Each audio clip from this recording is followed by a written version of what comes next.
Meus irmãos, é um privilégio compartilhar com vocês a mensagem do Senhor hoje em Colossenses capítulo 1, versículo 15. Nós vamos falar hoje sobre a supremacia de Cristo. O que significa a palavra supremacia? É aquele que tem total e incontestável controle.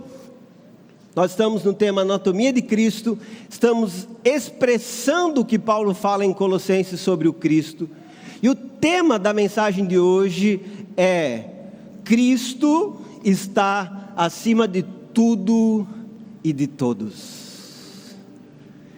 Cristo, o Senhor, Ele está elevado, colocado numa posição superior de preeminência, de exaltação, de glória, de louvor, acima de qualquer coisa criada. Nós vamos perceber hoje nessa mensagem quão elevado Cristo deve estar em nossos corações. Mas eu preciso chamar a sua atenção para algo relacionado a isso. Nós temos uma visão sobre Cristo, todos nós. Aliás, todo brasileiro desenvolveu uma visão sobre o Cristo.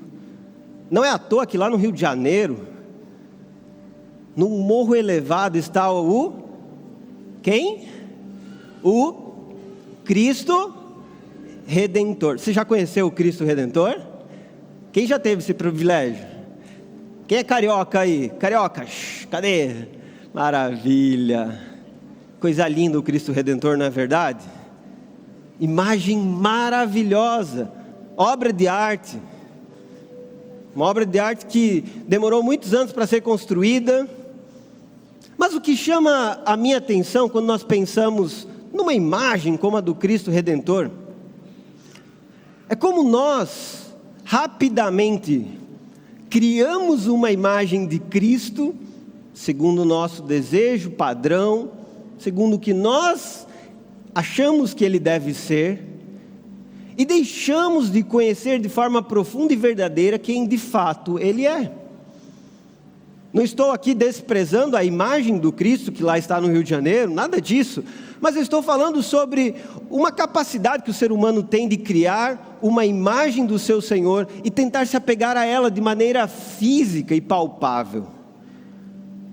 O brasileiro, ele tem em sua cultura essa característica de buscar algo que seja próprio para suas mãos, para os seus olhos, para então acreditar nesse Deus.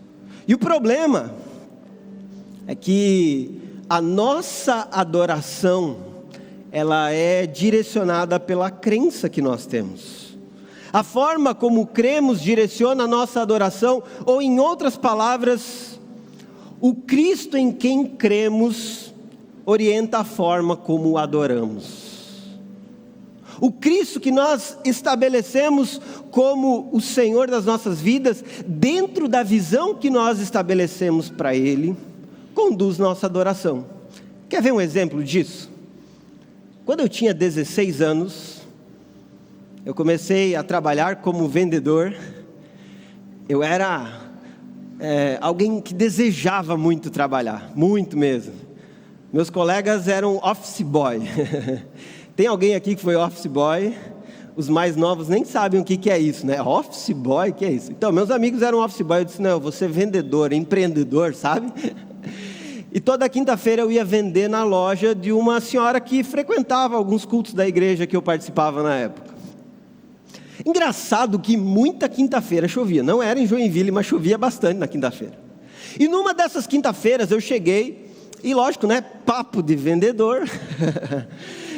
Tá chovendo hoje, né? Ela olhou para mim e disse: meu Deus, toda quinta-feira chove. Eu disse: pois é, que coisa, né? Não, olha, é incrível. Agora que eu estou percebendo, quinta-feira você vem, quinta-feira chove. Eu disse: que coisa, né? E ela disse: sabe de uma coisa?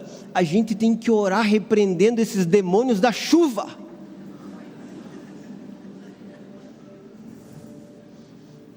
Como assim? A gente precisa fazer uma oração forte para expulsar os demônios da chuva, que trazem chuva na quinta-feira. Onde já se viu? E eu confesso que adolescente, eu não tive a capacidade na hora de argumentar com ela, mas eu nunca esqueci dessa história. Por quê? Ela retrata uma visão equivocada sobre quem é o Senhor sobre a criação.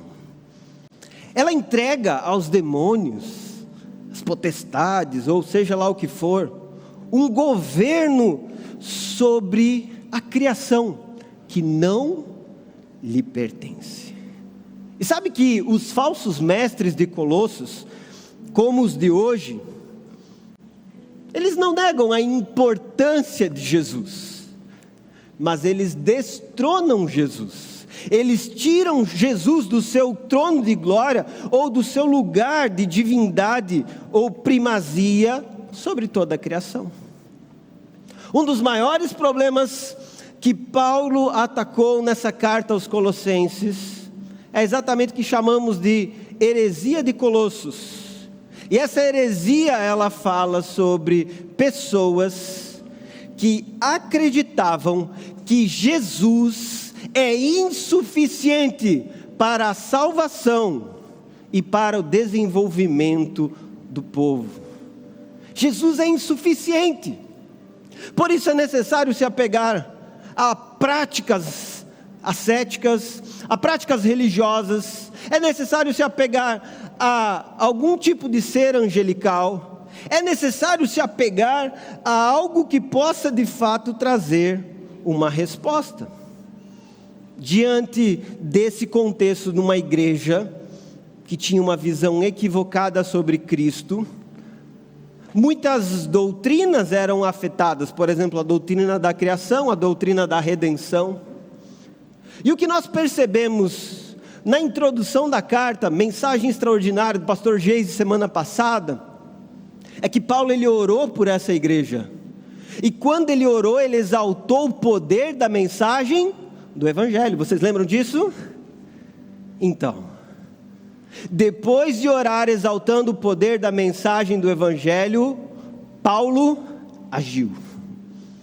Porque não entendemos que devemos somente orar, entendemos que algumas ações nós precisamos realizar depois da oração. Depois de pedir que eles sejam cheios de sabedoria, de pleno conhecimento, Paulo então ensinou a verdade. Porque a melhor forma de você combater as heresias não é exaltar o ensino errado, mas é mostrar a verdade. Mostrar o parâmetro correto. Estabelecer o prumo que direciona de fato a igreja.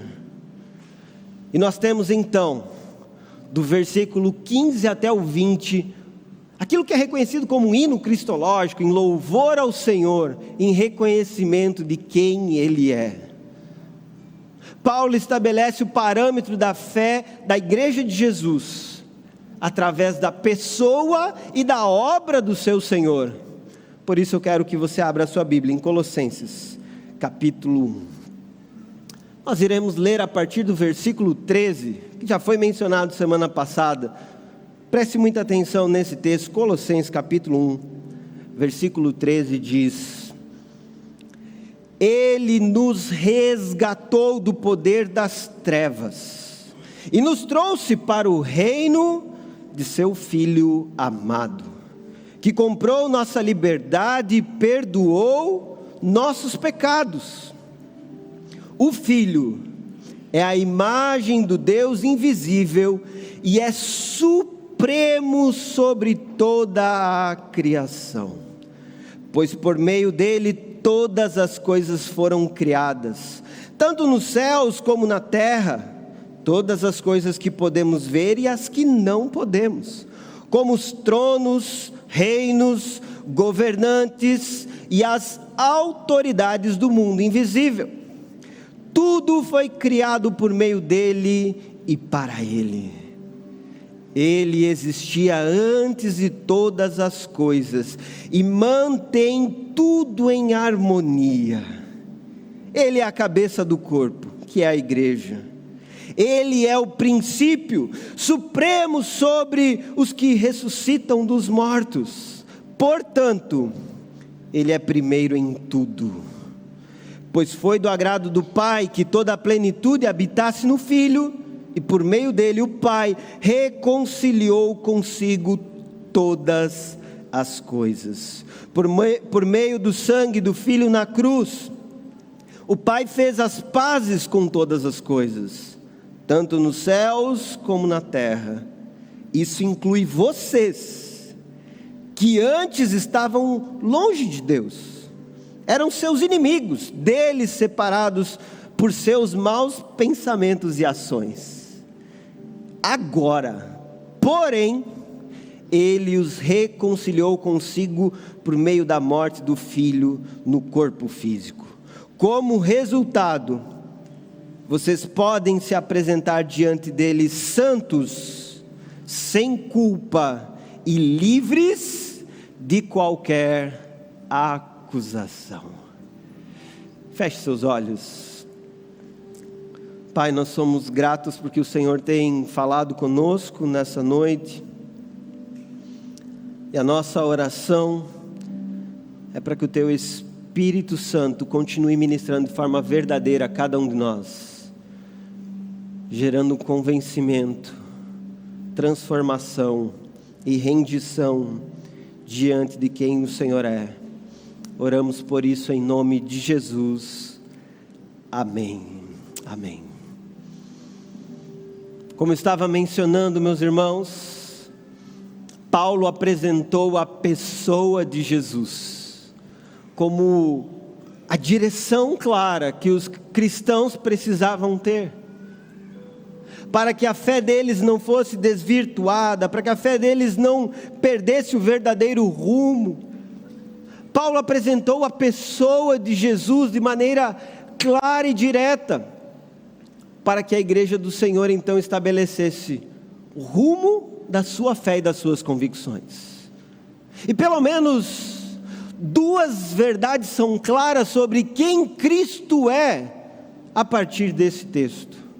A primeira delas apresenta Cristo como o Criador, apresenta a supremacia de Cristo sobre a criação. Deixa eu fazer uma pergunta.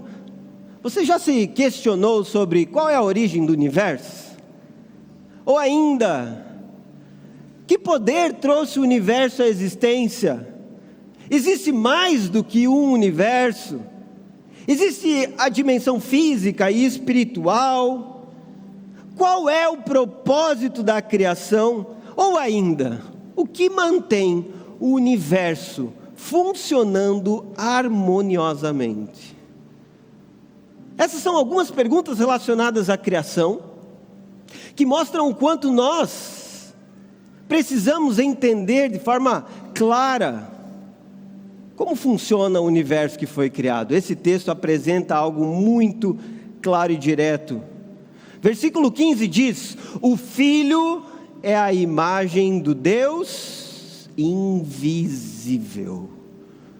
A apresentação de Jesus como sendo divino, como sendo Deus, e mais, como sendo a imagem do Deus invisível. Cristo é tanto a representação quanto a manifestação exata de quem Deus é. Quando nós tentamos entender Deus, conhecer a Deus, nós podemos, através das Escrituras, percebê-lo através do seu Filho.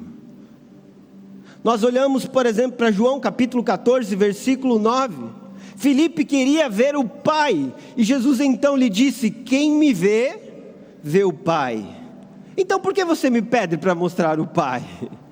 Ainda, quando nós vamos para Hebreus capítulo 1, versículo 3, o Filho irradia a glória de Deus, expressa de forma exata o que Deus é. O Filho tornou visível, palpável, através da sua encarnação, quem Deus é. E a humanidade então teve a revelação clara do seu Criador. Em Jesus nós temos essa revelação de Deus. E é interessante que quando nós olhamos para a criação, nós vemos atributos de Deus nessa criação. Por exemplo, a beleza da criação. Você já olhou para uma cachoeira, para o mar? Você já olhou para a montanha, para o céu e percebeu a beleza da criação? O interessante é que a criação, ela pode mostrar a beleza de Deus, ela pode também revelar a existência de Deus, pode ainda falar sobre a sabedoria de Deus, mas a natureza não consegue revelar a essência de Deus. Somente o Filho realizou isso. E quando nós então enxergamos essa realidade, temos um alerta muito importante. João Calvino disse algo importante: devemos ser cuidadosos em não procurar Deus em qualquer outra fonte senão em Cristo, pois sem Cristo, tudo que se apresenta a nós em nome de Deus é um ídolo. Tudo que se apresenta a nós em nome de Deus, além de Cristo, é um ídolo. Você já percebeu? Pessoas que olham para o céu e veem a sua beleza, o sol grandioso, e começam a adorar o Deus Sol. Basta você estudar a história das nações, a história dos povos, e você vai perceber exatamente esse movimento. Adoração ao sol, adoração às estrelas, adoração ao mar, adoração à mãe natureza, e reconhecimento disso como se fosse uma divindade, desses seres como se fosse uma divindade. Para quem conhece a mitologia grega, você vai perceber como o Senhor dos mares, o soberano sobre os mares, é reconhecido como um Deus. Enfim, de forma diversa, o ser humano, ele olha para a criação e acaba colocando essa criação no lugar do seu Deus. Mas Paulo, ele deixa claro: Jesus é a imagem do Deus invisível. E ainda, ele declara que ele é o primogênito da criação. E aqui a palavra primogênito não está se referindo ao primeiro que foi criado, não está se referindo à temporalidade de Cristo, mas é um título de honra. Inclusive esse título de honra fala que Jesus é o primeiro em importância, aquele que é digno de receber a adoração. Ainda no versículo 19 diz: pois foi do agrado do Pai que toda a plenitude habitasse no Filho. Pleroma é a palavra para plenitude, uma palavra que em Colossos era muito utilizada por aqueles irmãos esotéricos que gostavam de buscar algo mais elevado, uma experiência mais elevada, ou algo que os preenchesse além do mundo material. Eles acreditavam que as emanações que ocupavam o espaço entre o Deus espiritual e o mundo material era tudo o que eles precisavam. Mas Paulo aqui mostra que Cristo é a plenitude de Deus, ou seja, tudo o que nós precisamos sobre Deus está revelado na pessoa de Jesus Cristo. Além de divino, Ele é eterno, porque o versículo 17 diz que Ele existia antes de toda a criação. O fato que Jesus existia antes de todas as coisas mostra que há uma distinção entre Jesus e as coisas criadas. Há uma temporalidade para as coisas que foram criadas, mas Jesus está além dela. Ele é eterno, e a eternidade dele não quer dizer que a partir do momento que ele foi criado, ele sempre existe. Não, ele sempre existiu, até porque não foi criado. Ele é o Deus que conhece todas as coisas. João capítulo 1, versículo 1 diz: no princípio era o verbo, e o verbo estava com Deus, e o verbo era Deus. No versículo 2, ele continua dizendo que o verbo estava com Deus desde o princípio, e todas as coisas foram criadas por intermédio dele. Jesus é divino, Jesus é eterno, mas também esse texto mostra que Jesus ele é o agente da criação. Ele criou todas as coisas, por meio dele todas as coisas foram criadas, tanto nos céus como na terra. Cristo é o Criador das coisas que estão no céu e das coisas que estão na terra.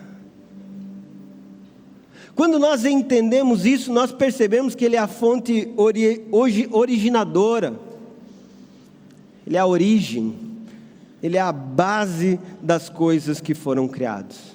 E aí eu faço uma pergunta para você: qual é o tamanho do universo? Vamos lá, alguém gosta de estudar esse assunto? Qual é o tamanho do universo? Eu estava procurando alguns estudos sobre isso para tentar entender um pouquinho melhor. Dizem alguns estudiosos que já foram catalogadas 226 milhões de galáxias.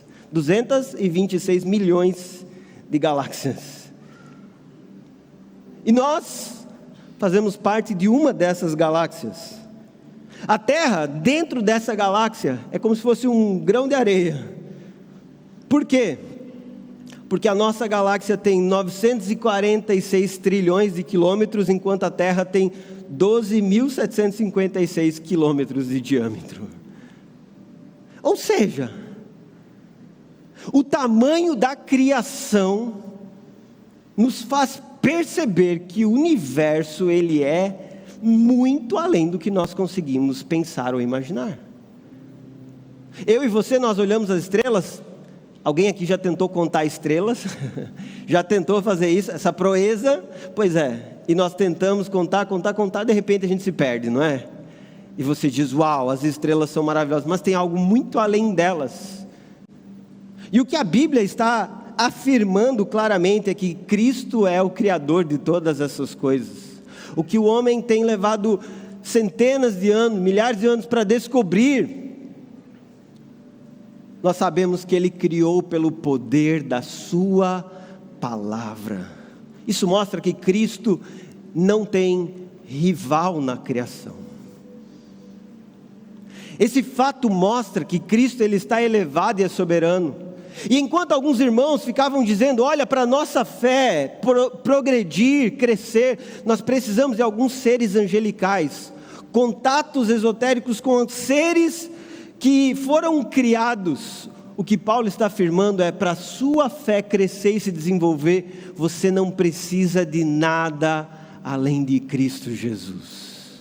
Ele é suficiente. E mais, sobre os seres criados, não devemos adorá-los, temê-los, ou mesmo se preocupar com eles. Porque se nós estamos em comunhão com Cristo, que é o Senhor de todas as coisas, não importam aqueles que queiram se opor a nós, porque em Cristo Jesus nós somos mais do que vencedores. O problema da nossa mente medrosa diante de qualquer circunstância adversa nesse mundo é que ela não consegue perceber a excelência e grandiosidade do nosso Senhor. E mais, além de ser divino, eterno, agente da criação, Cristo é o alvo da criação. Tudo foi criado para Ele. Porque Deus criou, talvez você se pergunte, qual é o propósito da criação de Deus? Jesus criou o universo material e espiritual para o seu prazer e para a sua glória. Jesus, ele criou todas as coisas para ser exaltado sobre aquilo que existe. É importante nesse sentido lembrar de Gênesis. O autor de Gênesis, ele apresentava os dias da criação. E no final viu Deus que era bom. Por que a criação é reconhecida como boa? porque ela agrada o coração de Deus, ela honra o Senhor, ela o exalta, e Deus criou as coisas com esse propósito. Ele criou os mundos estelares, as hostes incontáveis de anjos. Ele criou todo o universo dentro dessa ordem, sincronia e direção para ser exaltado. Sabe, meus irmãos, nós precisamos conhecer de maneira clara esse Cristo, que é Senhor e Criador de todas as coisas, e entender as consequências disso.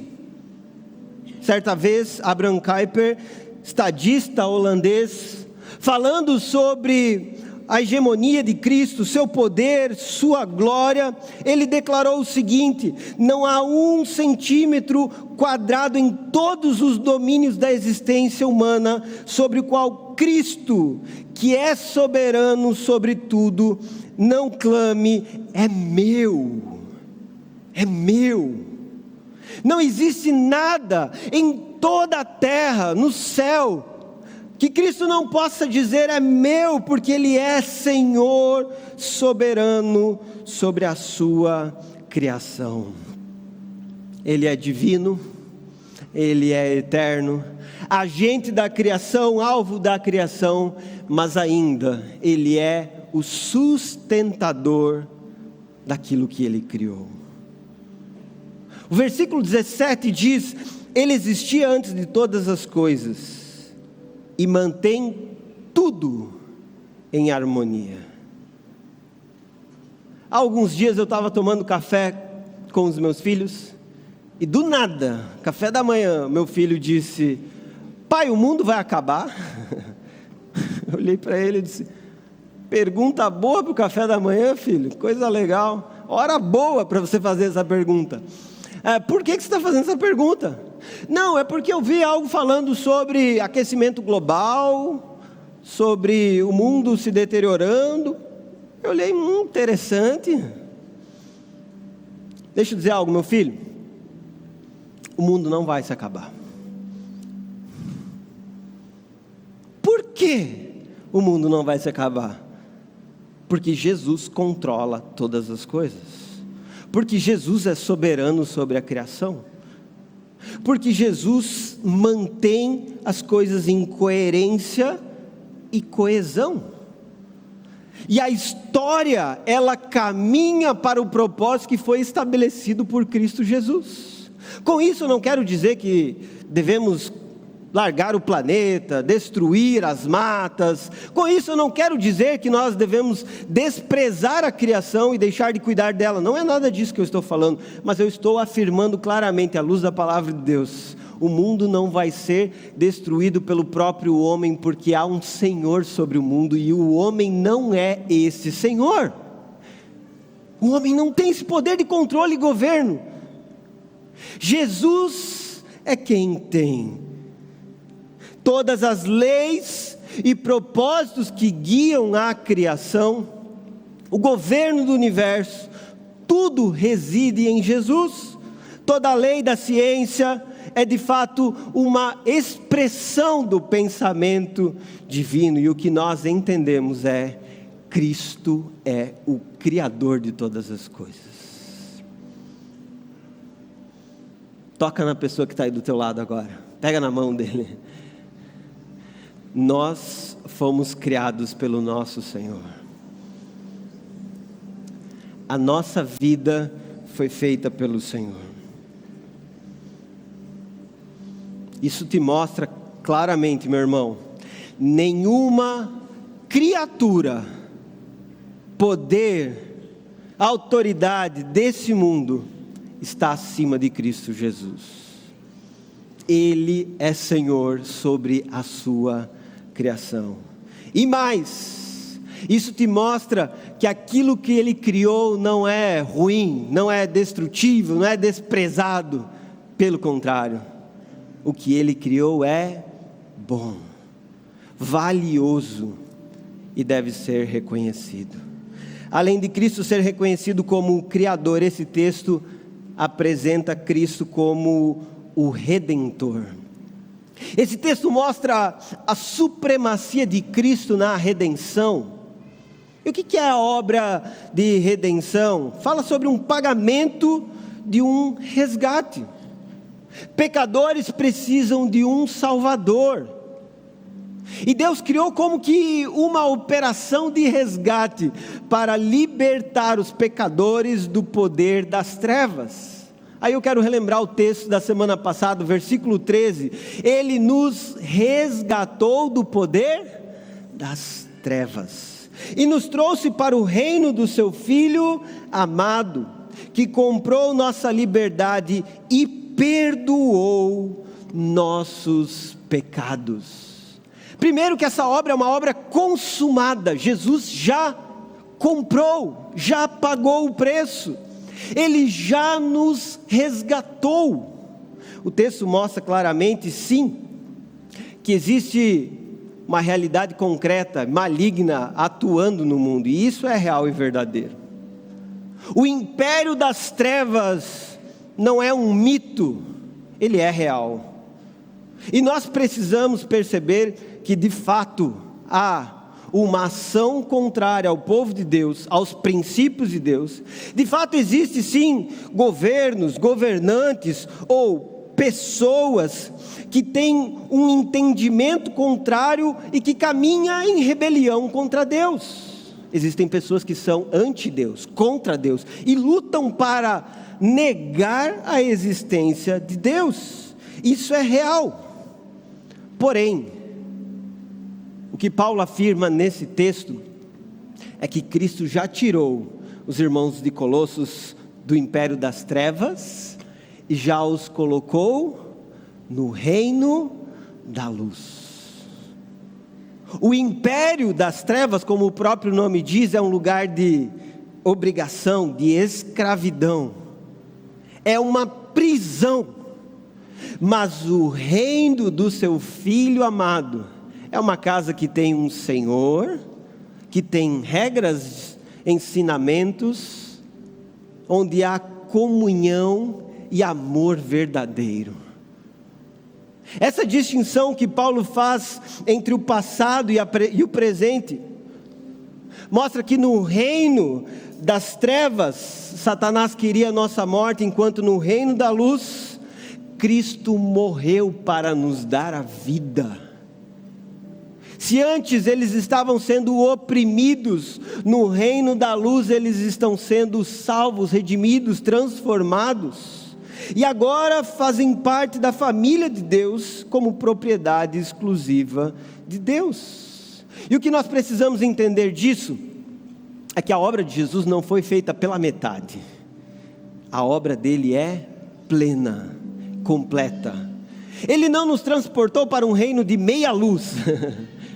Ele não está com o dimmer baixo lá, com a luz piscando, sem conseguir iluminar as trevas que antes existiam. Não, Ele nos transportou para um reino completo de luz. Quer ver um exemplo disso claro para a sua vida?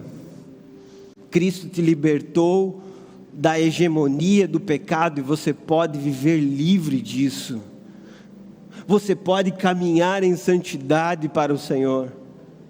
Ele te tirou do império de domínio das trevas e agora você não precisa mais ser um escravo de Satanás. Você pode ser um filho de Deus, andando como um filho de Deus, vivendo os propósitos de Deus.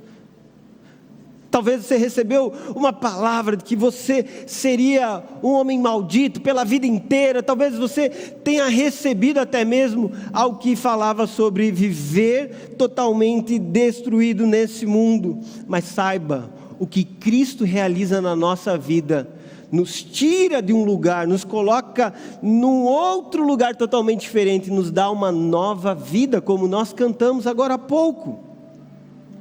E ainda no versículo 18, o apóstolo Paulo ele continua mostrando essa obra de redenção. Quando ele diz, ele é a cabeça do corpo que é a igreja.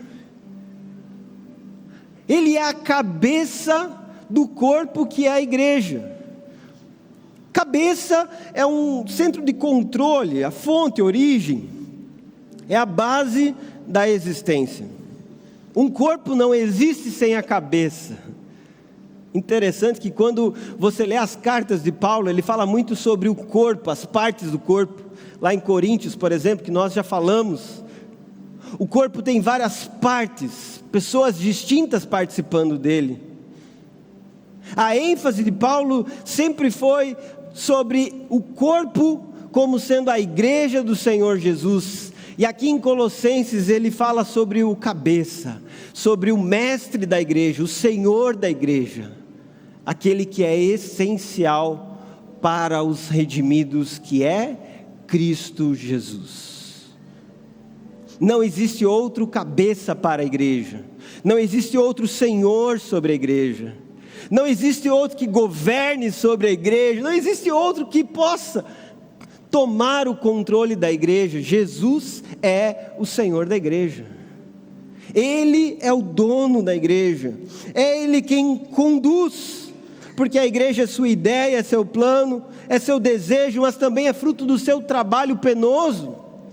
A igreja existe porque Cristo a redimiu. E aí eu pergunto para você,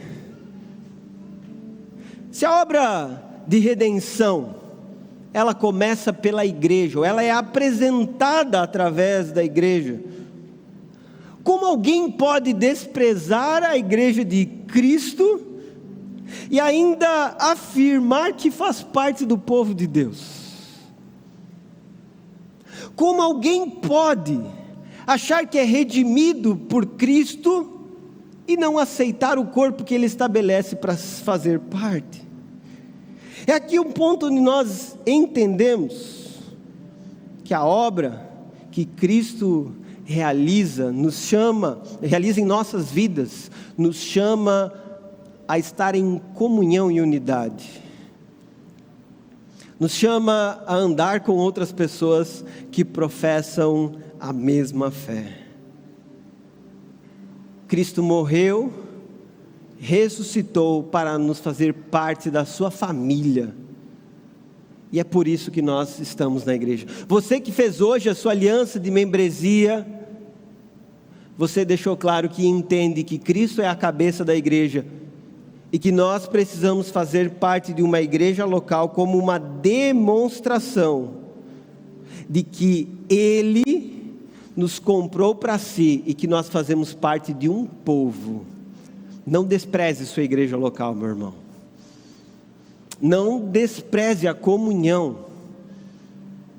Não pare de andar com outros cristãos que são imperfeitos, né? Que podem te dar canelada. Já começamos a lembrar da Copa Ondadura, né? Aliás, na Copa Ondadura eu fiz uma falta no irmão, e ele ficou muito bravo comigo. Ele olhou e disse: pastor, tipo, você pastor fazendo falta. Eu olhei para ele: cara, perdão, fiz falta mesmo, pode amarelar, juiz. Eu segurei ele pela camisa, não deveria ter segurado, né? Mas faz parte do jogo, tá bom? Deveria ter recebido o cartão amarelo. A igreja, ela tem pessoas imperfeitas, que pecam, que erram, que falham, mas ainda assim ela é o corpo de Cristo. E nós não podemos desprezar aquilo que Cristo valoriza. Nós não podemos achar que Cristo não está envolvido nessa obra só porque nós temos alguma dificuldade com pessoas dentro da igreja. Ele é Senhor, Ele é soberano, e nós não podemos perder isso de vista. O versículo 20 continua dizendo: por meio dele o Pai reconciliou consigo todas as coisas. E aqui nós temos mais uma palavra importante e preciosa: a reconciliação que Cristo realiza. Essa reconciliação é colocar algo de volta em sua devida ordem, é estabelecer algo de volta à harmonia, é restabelecer a harmonia de um lugar. É isso que Cristo faz através do seu sangue na cruz, fazendo pazes com o Pai, trazendo paz entre os céus e a terra. O versículo 20 está afirmando essa realidade. Cristo realizou uma obra poderosa através da sua morte na cruz. Essa obra redime um povo e reconcilia toda a criação com o seu Criador. Nós temos um exemplo disso através de uma peça de tecelagem. Você já viu aquelas peças de tecelagem? Você olha, a pessoa está colocando muitos fios pelo avesso, parece algo sem sentido, inextinguível, sem ser conhecido. Mas quando a pessoa vira então aquela obra, a beleza, a harmonia, organização. É assim a obra que Cristo está realizando no universo. Para muitos pode parecer desarmônico, perdido, mas Ele está reconciliando o mundo consigo para o propósito que o Pai estabeleceu. E mais, no versículo 21 diz: essa obra de reconciliação inclui vocês, que antes estavam longe, eram seus inimigos, deles separados por seus maus pensamentos e ações. Às vezes nós achamos que essa maldade no mundo sempre está longe de nós e esquecemos da maldade que habita em nosso coração. Esquecemos quão pecadores somos, quão distante do Senhor nós já caminhamos. Mas aí no versículo 22 ele diz: agora porém ele os reconciliou por meio da morte do Filho no corpo físico. O Filho que encarnou, morreu por nós e trouxe reconciliação e restauração. Ou seja, o homem não estava em paz com Deus, não experimentava a paz de Deus e não conhecia o Deus da paz. Porém, Jesus nos transportou das trevas para a luz, da prisão para a liberdade, da culpa ao perdão dos pecados, de separados a reconciliados, de inimigos a amigos. Ou seja, o que Ele realizou em nossas vidas nos torna santos, inculpáveis e livres de toda acusação. A obra que Jesus realizou faz com que nós sejamos separados para Deus. A palavra santos fala sobre um povo que é totalmente dedicado para Deus. Além disso, inculpáveis quer dizer nós não carregamos mais culpa. Ele levou a culpa em nosso lugar. E livres de acusação. Por quê? Porque nós temos a convicção de que Jesus morreu por todos os nossos pecados, e diante dessa obra que Ele realizou, nós somos plenamente transformados. Nós temos cantado muito uma música que fala exatamente sobre isso.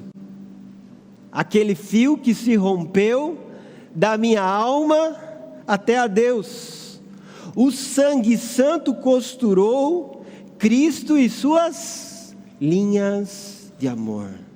Talvez você cantou a música e nem percebeu. Que fio se rompeu?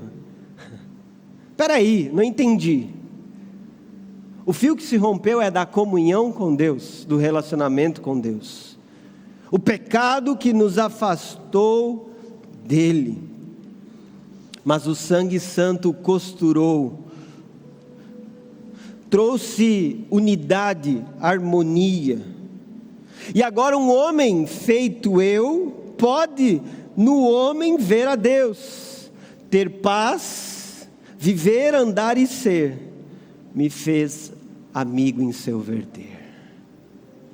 Paz com Deus. Paz em Deus. Essa paz com Deus é resultado da obra de Cristo Jesus.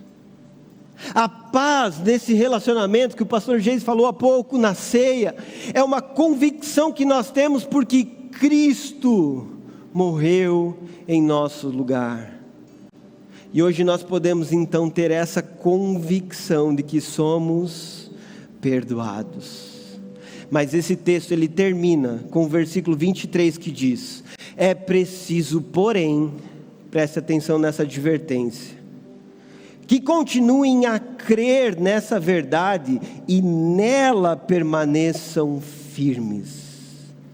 Não se afastem da esperança que receberam quando ouviram as boas novas, que foram anunciadas em todo mundo e que eu, Paulo, fui designado servo para proclamar. É necessário que vocês continuem crendo na verdade. Tem duas coisas que são essenciais à luz da revelação de que Cristo é Criador e Redentor. Creia na verdade e permaneça crendo nisso. Na mensagem passada, o pastor Geis falou sobre crer na mensagem do Evangelho. Aqui, o apóstolo Paulo traz mais uma ênfase: permaneça crendo. Por quê? Uma fé efêmera não é suficiente para uma salvação plena. O que isso quer dizer? Existem pessoas que acham que por um dia terem frequentado a igreja e terem conhecido algo do Evangelho, eles estão totalmente livres de qualquer condenação, porque um dia eles já participaram. Mas entenda, o que Paulo está afirmando aqui é: creia na verdade e permaneça nela, porque uma característica da fé verdadeira é a perseverança. Jesus deixa isso claro: quem perseverar até o fim, será salvo. E o que nós entendemos claramente sobre isso, é que ninguém é salvo pelo fato de permanecer na fé, mas todo aquele que permanece na fé acaba provando que é salvo. E nós temos então essa convicção, quando somos novamente convencidos a permanecer em Cristo. Somos salvos, porque Ele continua nos chamando para si e nos chamando para nos entregarmos. Além disso, uma segunda verdade que Paulo deixa clara aqui é que nós não podemos nos afastar da esperança. O que é esperança? É a convicção daquilo que o Senhor ainda irá realizar. A vida cristã não envolve somente uma libertação do passado e uma fé no presente. Envolve uma convicção sobre o futuro. E o nosso futuro não está perdido, desordenado. O nosso futuro é certo no Senhor. O meu futuro em Cristo é mais certo do que aquilo que eu estou enxergando. E eu preciso ter essa convicção, essa certeza, e me apegar à esperança que está em Cristo Jesus. Se apegue a essa esperança que é verdadeira, que é o seu Senhor. Talvez você enfrente dias turbulentos, questões diversas em seu trabalho, família, problemas de saúde, enfim, questões diversas, mas não se afaste da esperança pelas circunstâncias terrenas. Saiba que a sua esperança em Cristo, ela é verdadeira. Não se deixe levar pelos terremotos da vida, pelos terremotos das falsas doutrinas, mas entregue inteiramente o seu coração à confiança em Cristo Jesus. Eu finalizo citando uma frase de Charles Wesley, que diz: Tu, ó Cristo, és tu o que quero, mais do que tudo encontro em ti. Cristo está acima de tudo e acima de todos. Se nós não nos rendemos a Ele como Senhor soberano sobre a criação e a redenção, nós não estamos percebendo de fato quem Ele é. Por isso quero convidar você hoje a fechar os seus olhos aí onde você está, mesmo assentado. Talvez você era uma pessoa que caminhava com uma visão esotérica nesse mundo, que dava soberania, poder e autoridade elevada a seres angelicais, até mesmo a obras que você poderia realizar. Mas é importante que você hoje se volte para Cristo entendendo: Ele é o Criador e o Redentor. Ele pode mudar completamente a sua vida, a sua história, acima de tudo lhe dando a certeza de uma vida eterna, uma esperança futura, uma direção por todos os seus dias. Confiança esotérica em si mesmo e em suas obras não garante salvação, não possibilita uma eternidade com Deus, mas uma rendição verdadeira a Cristo Jesus realiza isso em nós. Por isso, aí no seu lugar, com a cabeça baixa, os olhos fechados, eu gostaria que você orasse se rendendo a Jesus hoje, orasse comigo, falando sobre esse desejo de se render a Ele, como um reconhecimento que Ele é soberano sobre a história e que você confia a sua vida a Ele. Se você hoje deseja viver isso, repita essa oração, aí no seu lugar dizendo: Jesus, eu me rendo a Ti, reconhecendo que Tu estás acima de tudo e de todos. Eu reconheço que só Tu és soberano sobre a criação e confio ao Senhor a minha história, o presente e o futuro e todos os meus dias. Eu confio no Senhor de todo o meu coração e esperarei por Ti. Eu oro hoje em Teu nome, Jesus. Amém, amém e amém. Ainda com os olhos fechados, cabeça baixa. Se você fez hoje essa oração se rendendo a Cristo, eu gostaria muito de orar pela sua vida. Gostaria que você levantasse uma de suas mãos aí no seu lugar. Você que está se rendendo a Ele hoje, levante uma de suas mãos como sinal desse rendimento. Amém, amém. Aí no seu lugar mesmo, eu quero muito orar por você que hoje está se rendendo a Cristo. Por favor, se coloque em pé, nós vamos orar pela sua vida e orar por isso que o Senhor está fazendo na sua vida e na sua história. Se coloque em pé aí no seu lugar, nós vamos orar por você. Senhor, nós colocamos diante de Ti essas vidas que estão se rendendo ao Senhor nessa noite, e nós pedimos que o Senhor esteja ministrando sobre elas essa convicção de que Tu tens o controle da história, que Tu és soberano sobre as circunstâncias. Nós oramos por essas vidas, pedindo que o Senhor dê a elas a convicção do Teu amor, do Teu cuidado e da transformação que o Senhor realiza em suas histórias. Nós abençoamos eles em nome de Jesus. Amém e amém, amém. Vamos celebrar Jesus por essas vidas. Glória a Deus, amém. Amém, glória a Deus. E aí, tudo bem? Você acabou de ouvir uma mensagem poderosa e transformadora. E para você não perder nada, se inscreva no canal, ative o sininho, porque sempre quando nós entrarmos ao vivo, você vai receber uma notificação para não ficar de fora. E eu tenho algo para você. Eu vou deixar aqui 2 indicações, então já clica e continue recebendo mais de Deus. Um abraço e até a próxima.